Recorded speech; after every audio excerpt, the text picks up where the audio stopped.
All right, in this video we're exploring systems of equations in the next two targets, and an example of a system of equations is right here.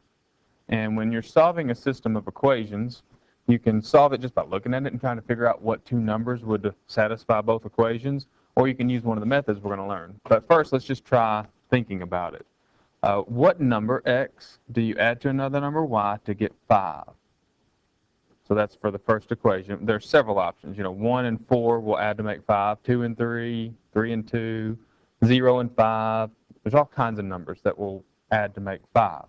But what option also gives you 1 when you subtract them?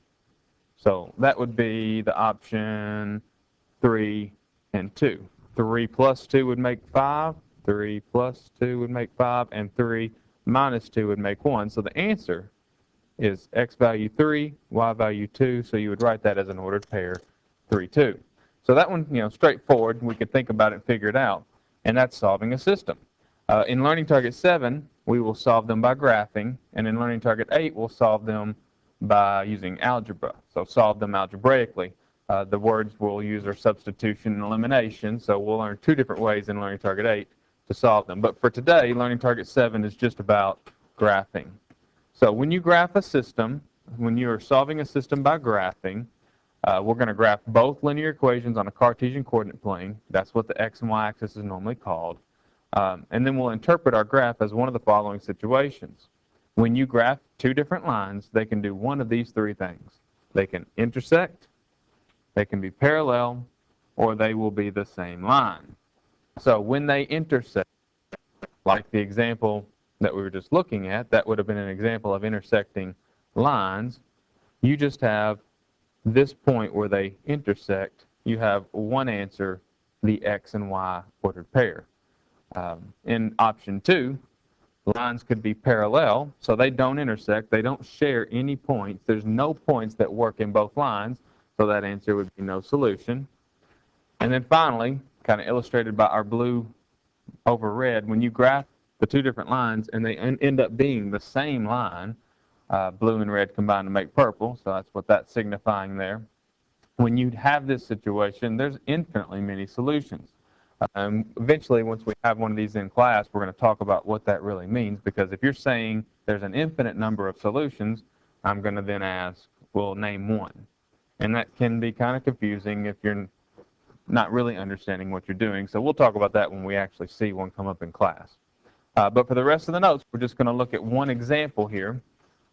And this example is going to be an example of the option 1 where they intersect. So first, we're going to graph y equals 2x minus 3 using the y-intercept and the slope 2, which would be up 2, right 1, up 2, 1, up 2, right 1, and so forth.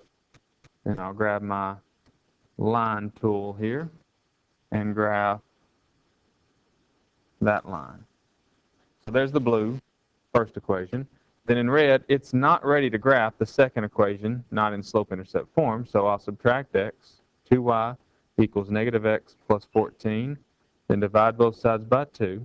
So y equals negative x is a negative 1 divided by 2 times x, plus 14 over our y-intercept is 7. 1, 2, 3, 4, 5, 6, 7. And then our slope's telling us negative 1/2, go down 1, right 2, down 1, right 2, and we can kind of already see where these two are going to intersect. So that's good enough. So the second